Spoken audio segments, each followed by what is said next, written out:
All right, guys, what's going on? Welcome in. So, Rich Cimini of ESPN linked Jaxson Dart to the New York Jets with a simple line of dialogue saying, "Keep an eye on Jaxson Dart of Ole Miss. He intrigues the Jets." And Jaxson Dart has been talked about a ton by Jets fans. I mean, Jets fans have been all over Jaxson Dart for a long, long time. I want to say months, right? This is someone who, you're taking a look at as an NFL quarterback prospect.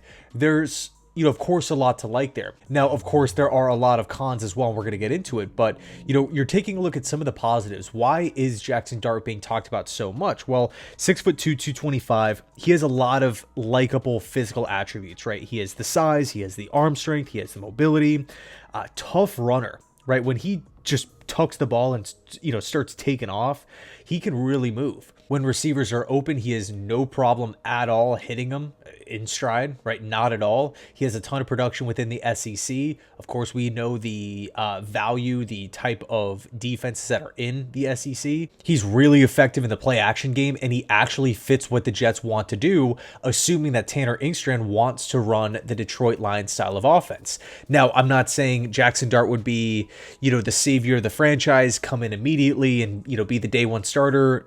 That's not. I think Jaxson Dart needs a lot of time to develop, but just from a systematic fit standpoint, you just take Jaxson Dart, you put him into this Jets offense, and you say, hey, you know what? We're not going to put the pressure on you immediately. We're going to roll Tyrod out there, Jordan Travis if he wins the job, maybe another veteran quarterback. And you're going to take this year to learn. You're really going to understand how to break down what you're seeing in front of you, diagnose the defense, and go through your reads. Yeah, all of a sudden, this makes a lot of sense. So there is a lot of likable traits with Dart here. Deep ball accuracy is another one. But of course, there are some cons here as well. When the first read isn't open for Jaxson Dart, and the line is starting to have some issues, things get choppy, right? You can just tell things start breaking down. There's like a panic button that just goes off, and that's obviously not ideal.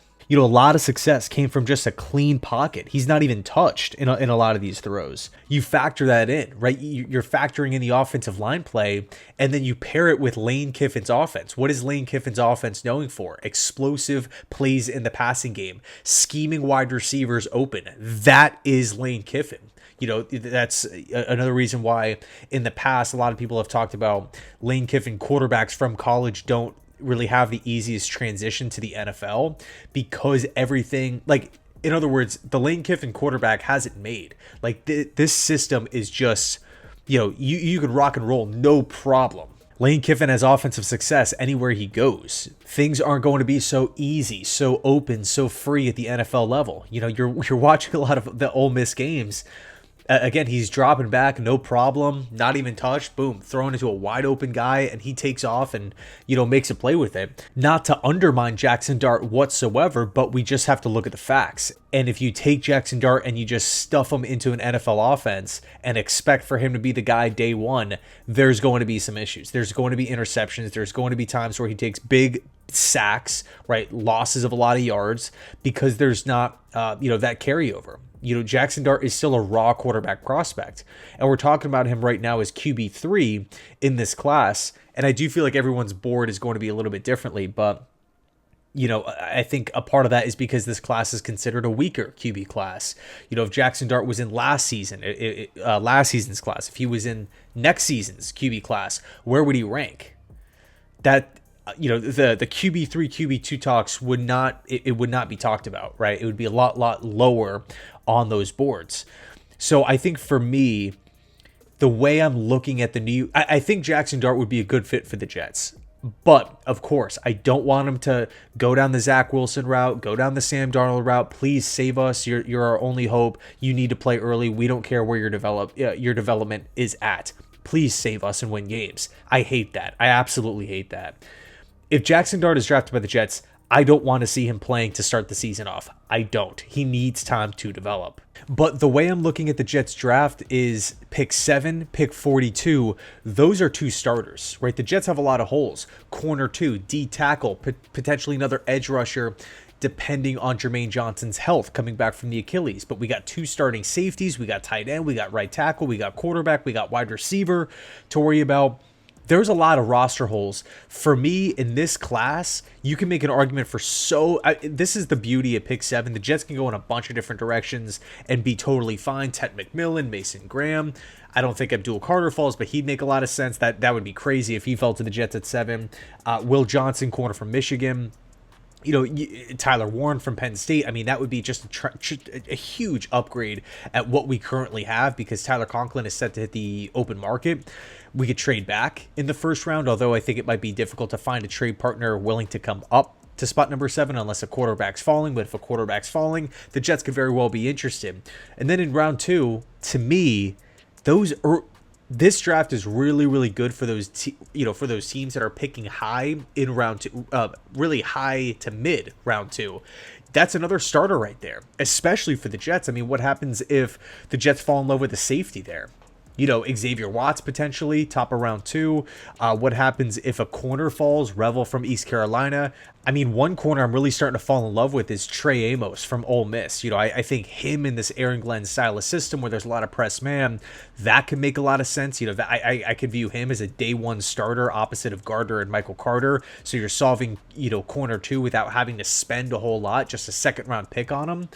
We don't have to go out and, spend $13 million on like a Carlton Davis or something like that, or trying to bring back DJ Reed. You can solve that issue at corner 2, along with going out and maybe getting an offensive weapon around. However the Jets want to do it, those are 2 great selections in this class. So it's looking like the Jets would have to get him in round 2 or potentially trade up into round 1. Now, again, in a weaker quarterback class, I don't necessarily know if reaching on a guy is the best move when we're using one of those picks that could very well be a starter at a different position. When we look ahead to 2026 and that draft class, I mean, there's just so many names. And of course, the college season has to play out, but I'm really loving what I'm seeing from this upcoming class in 26. If we draft Jaxson Dart, I think that takes us out of the 2026 draft class. So it's something that the Jets have got to think about. Now, I will say this. Although I wouldn't draft Jaxson Dart in round 1 or round 2, if the Jets fall in love with him and they feel like he is the Jets franchise quarterback, like no doubt about it, like no doubts, there's not a question in the building, is this the right move? Should we really do this? Should we wait? Don't do it. But if they feel like he's the guy, 100% conviction from the front office down to the coaching staff, then I don't mind the Jets selecting their quarterback, right? I don't. Who am I to say, oh, Darren Muji, oh, Aaron Glenn, oh, Tanner Engstrand? You're all wrong. You're all wrong, right? If all 3 of those guys freaking love Jaxson Dart and it's unquestionable he is the guy for this team that they want to move forward with as that developmental quarterback, then fine. But there has to be that plan in place to actually develop a quarterback for once with this team. Can we please develop a quarterback? And in the meantime, it would be a Tyrod Taylor. It would be a Jordan Travis. It would be maybe another veteran that's brought in on a 1-year deal. We'll see how maybe a Stidham, right, who was with Denver, and Darren Muji, of course, most recently.